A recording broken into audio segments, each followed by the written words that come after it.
If you're dealing with chronic fatigue, chances are you've been told a lot of different things about your body. That it's not producing enough energy, that your immune system is weak, that parts of you just aren't working properly anymore, that this is something you'll need to manage long term.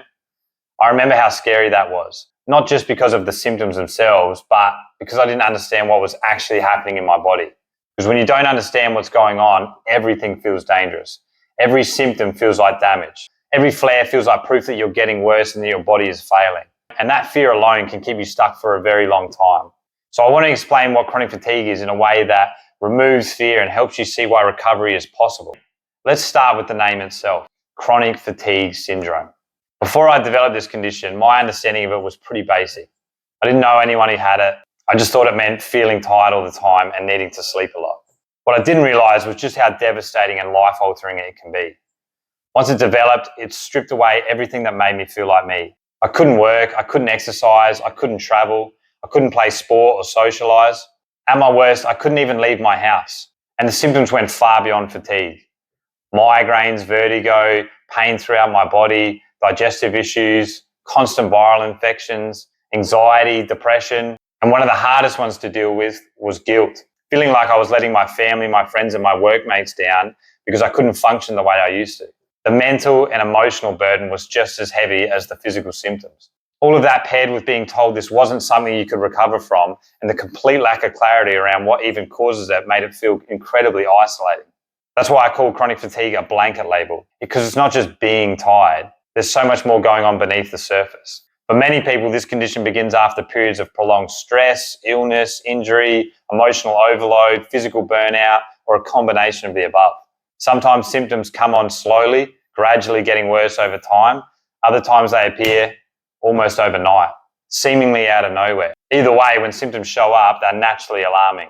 You want answers, you want certainty, and you want them to stop. So begins the cycle of doctor visits, specialists, tests, new therapies, diets, supplements. And while you're searching for answers, fear and hypervigilance enter the picture. Unconsciously, the brain starts learning, I'm not safe, I need to protect. Each flare reinforces that message. Each time symptoms are feared, resisted, or interpreted as damage, the nervous system stays on high alert, and life quickly shrinks. Avoidance increases and confidence drops. That's exactly how it was for me. I was constantly monitoring myself, how much energy I expended, how much rest I needed, where the nearest exit was if I started to crash. Everything I did was driven by fear, trying to avoid symptoms and trying not to pay for it later. And that constant vigilance kept me stuck.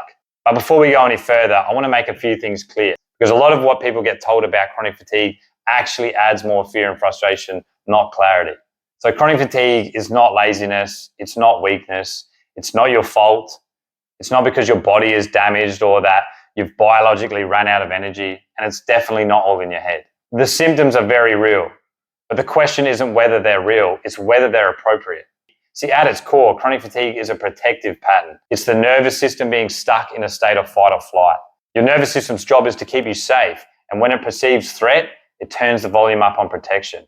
That protection can show up as fatigue, pain, brain fog, dizziness, nausea, and so many other symptoms. Not because your body is broken, but because your system believes it needs to protect you.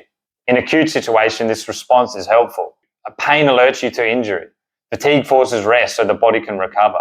But in chronic fatigue, these protective signals keep being produced long after the original trigger has passed. It's like a fire alarm that keeps going off long after the fire has been put out. Over time, the brain can start associating normally safe activities and environments with danger.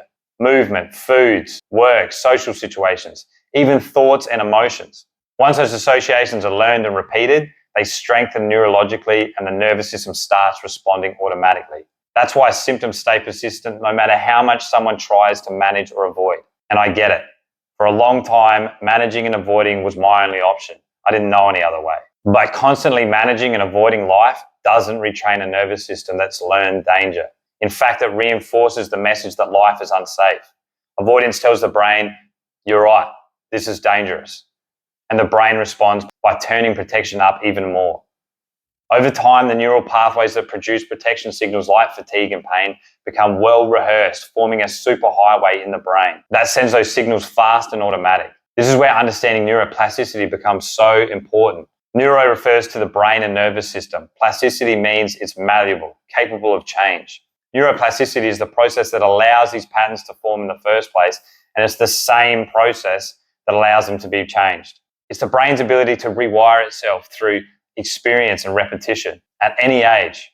That's incredibly important because it means the system that created the condition is the same system that can help you recover. Everything began to change for me when I finally understood this. When I learned that my symptoms weren't signs of damage, they were signs of protection. That understanding alone reduced fear, and when fear dropped, my response to symptoms changed. I stopped fighting them. I stopped seeing them as proof that I was broken. That shift didn't suddenly fix everything overnight, but it created space for change. And from there, things began to move steadily in the right direction. Recovery isn't about forcing your body to do more. It's about teaching your nervous system that life is safe again. And that happens through a few key things.